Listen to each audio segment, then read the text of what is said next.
Audio Jungle.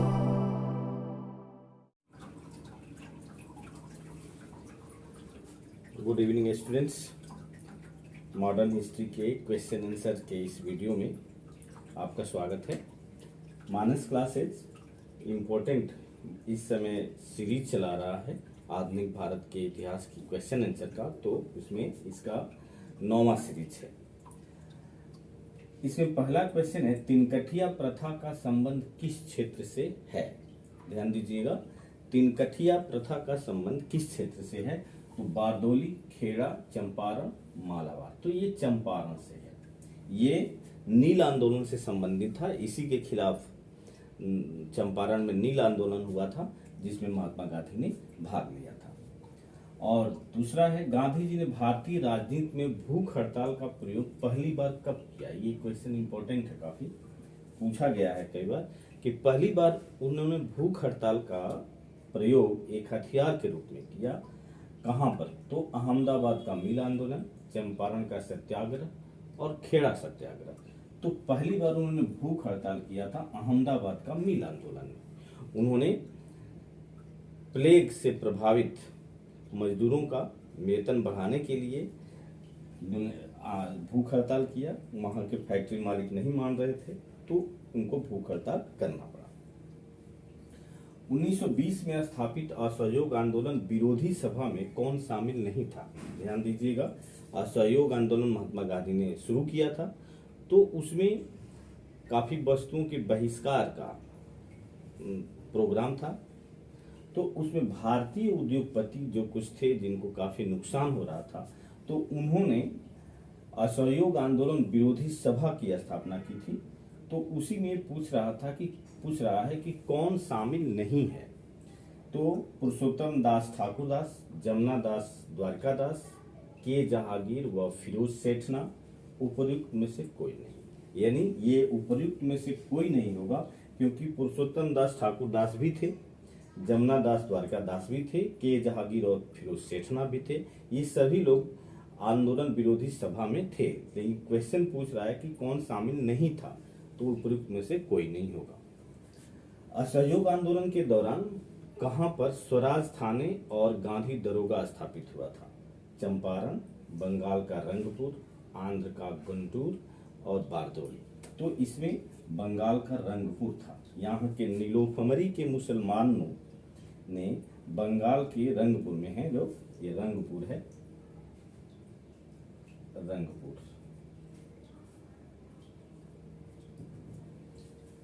नीलोफमरी के मुसलमानों ने बंगाल के रंगपुर में जो है, वहां पर स्वराज थाने और गांधी दरोगा स्थापित किए थे, गांधी जी से प्रभावित होकर।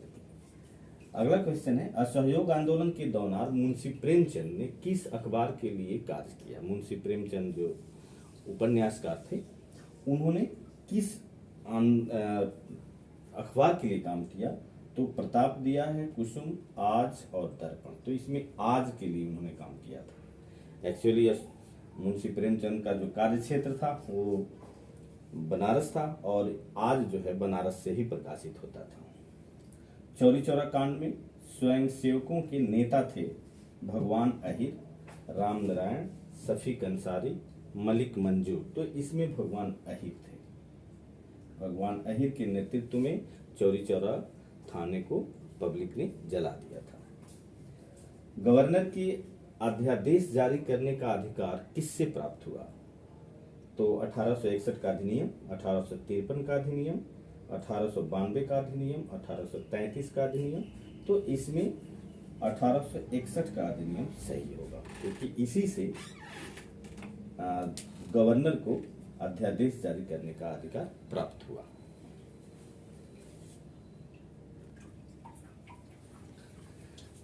अगला क्वेश्चन है, स्टूडेंट्स, 1861 अधिनियम की पृष्ठभूमि में कौन कारक तत्व नहीं था? है ना? तो कहने का मतलब कि 1861 का जो अधिनियम बना, तो उसके पीछे जो बनाने का कारण था, उसमें से कौन नहीं था? तो पहला है, विधान परिषद अनाधिकृत रूप से संसद का रूप धारण करती जा रही थी। जैसे कि आपको पता है कि 1853 में चुनाव प्रणाली को हल्का शुरुआत किया गया था। तो ये कहा जा रहा था कि ये संसद का रूप धारण करती जा रही थी, इससे भी अंग्रेजों को चिंता थी। दूसरे, 1853 के चार्टर के बाद प्रांतीय सरकारों का असंतोष बढ़ता गया, ये भी सही है। 1857 के विद्रोह ने भारतीयों के असंतोष को जानने के लिए प्रतिनिधि संस्थाओं के विषय में सोचने के लिए मजबूर किया। अंग्रेजों को ये सोचना पड़ा कि इन भारतीय जो उनका असंतोष का कारण है, उनको कोई न कोई एक मंच तैयार किया जाए जहां से ये बोल सके। और डी, मद्रास के गवर्नर ट्रेवेलियर की अध्यक्षता में कमेटी गठित की गई थी। तो ये गलत है, ये कोई कारण नहीं था, ये ऊपर वाले कारण थे। इसी की पृष्ठभूमि में 1861 का अधिनियम पारित हुआ था। अगला क्वेश्चन है, कैनिंग ने पोर्टफोलियो प्रणाली अपने किस अधिकार के अंतर्गत की? पहला है 1858 के साम्राज्य की घोषणा, इससे नहीं किया था।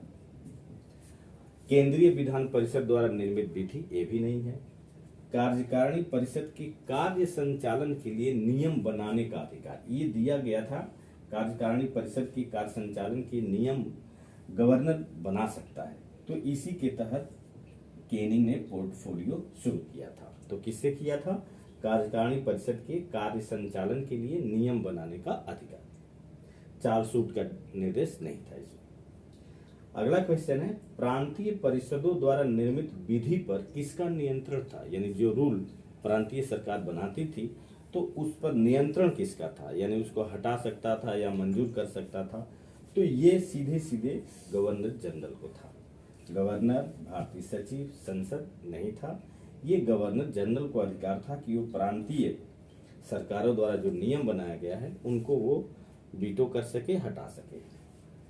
अगला है, 1833 के चार्टर से कुछ प्रांतों के विधायी अधिकार छिन गए थे, 1861 अधिनियम से पुनः बहाल किया गया। कहने का मतलब है कि 1833 के चार्टर से कुछ प्रांतों के विधायी यानी नियम बनाने का अधिकार ले लिया गया था, लेकिन 1861 के अधिनियम से उन्हें पुनः ये अधिकार दे दिया गया। तो उनमें कौन कौन थे? तो ये मद्रास और बॉम्बे, यही दो राज्य थे। बंगाल नहीं था, संयुक्त प्रांत भी नहीं था। तो ये मद्रास और बॉम्बे दो ऐसे राज्य थे जिनको विधायी अधिकार ले लिए गए थे, लेकिन 1861 में पुनः उन्हें दे दिया गया।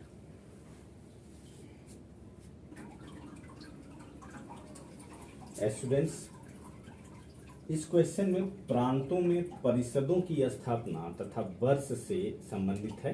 तो इधर परिषद की स्थापना का प्रांत है और इसमें वो साल दिया है। तो किस साल किस प्रांत में परिषद की स्थापना हुई?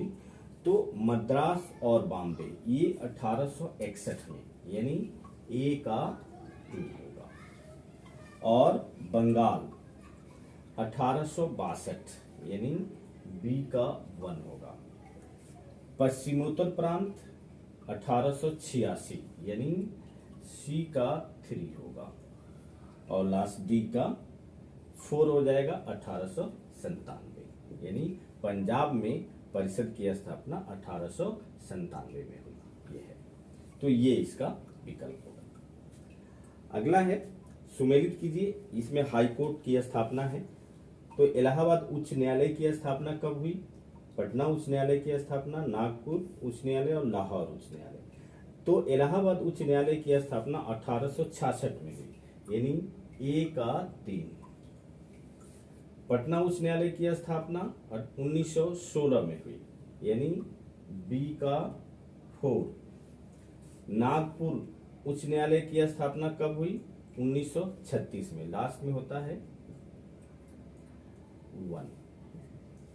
और लाहौर उच्च न्यायालय की स्थापना 1919 में होता है, यानी डी का 2। तो ये इसका ऑप्शन है। 1892 के अधिनियम किस योजना पर आधारित था?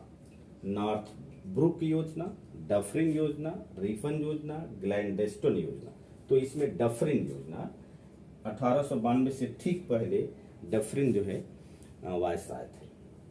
1872 ईस्वी में सर्वोच्च विधान परिषद में ब्रिटिश इंडियन एसोसिएशन कि किन 2 सदस्यों की नियुक्ति हुई थी। यानी सर्वोच्च विधान परिषद में ब्रिटिश इंडियन एसोसिएशन के 2 सदस्यों की नियुक्ति हुई थी, जिसमें नरेंद्र कृष्ण देव, रामनाथ टैगोर, रविन्द्रनाथ टैगोर, सत्येंद्र सिन्हा, द्वारकानाथ आत्माराम, सत्येंद्र सिंह मानवेंद्र है, जबकि इसमें सही ये होगा नरेंद्र कृष्ण देव और रामनाथ टैगोर। ये दोनों ब्रिटिश इंडियन एसोसिएशन के सदस्य थे और इन्हें सर्वोच्च विधान परिषद में सदस्यता दी गई थी।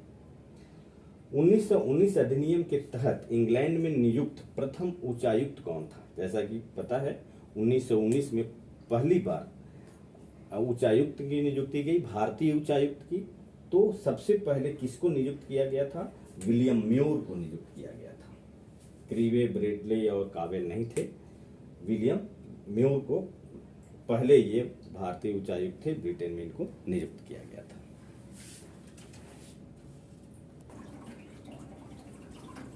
अगला क्वेश्चन है स्टूडेंट्स, 1892 से पहले विधान परिषद को किस वित्तीय मामले पर चर्चा करने का अधिकार था? बजट, ये तो था ही नहीं, बजट के बारे में आप अंग्रेजों से चर्चा कर ही नहीं सकते। भू राजस्व, यही एक था। नवीन कराधान पर भी आप नहीं चर्चा कर सकते थे। अंग्रेज जो भी कर लगाएं, भारतीय उस पर चर्चा नहीं कर सकते। धन का बंटवारा, ये भी नहीं था। तो एकमात्र भू राजस्व पर विधान परिषद में चर्चा हो सकती थी, बजट पर तो हो ही नहीं सकता था। 1909 के अधिनियम में निम्न कौन परिवर्तन नहीं किए गए? शासकीय सदस्यों का बहुमत बरकरार रखा गया, ये रखा गया था। शासकीय सदस्यों से समझते हैं कि जो सदस्य शासन द्वारा नियुक्त किए जाते थे उनको शासकीय सदस्य, तो इनका बहुमत था, क्योंकि इसी के बहाने अपने बहुमत सिद्ध कर देती थी सरकार। दूसरा, मुसलमानों के लिए पृथक निर्वाचन व्यवस्था थी, ये भी 1909 में किया गया था। स्त्रियों को मताधिकार मिला, यही नहीं था। और विधान परिषद के सदस्यों को पूरक प्रश्न पूछने का अधिकार मिला। 1909 के अधिनियम के अंतर्गत किन 2 भारतीय सदस्यों की नियुक्ति भारत परिषद में की गई? दादा भाई नौरोजी, नरेंद्र देव एस.के. गुप्ता, एस.के. गुप्ता और सैयद हसन बिलग्रामी, ये सही है। सैयद एस.के. गुप्ता और सैयद हसन बिलग्रामी को 1909 के अधिनियम के तहत इनको भारत परिषद में नियुक्त किया गया था। 1919 का अधिनियम कब कार्यान्वित हुआ? तो ये 1921 में कार्यान्वित हुआ। भले 1919 नाम से बना, लेकिन 1921 में इसको कार्यान्वित किया गया। स्टूडेंट, इस वीडियो में बस इतना ही। मेरे वीडियो को शेयर और सब्सक्राइब कीजिए, कमेंट कीजिए। कमेंट करते हैं तो हमें और अच्छा काम करने का मन करता है और उसमें सुधार करते हैं। तो इस वीडियो को देख करके जो भी आपको अच्छा लगे कमेंट जरूर कीजिएगा। जय हिंद।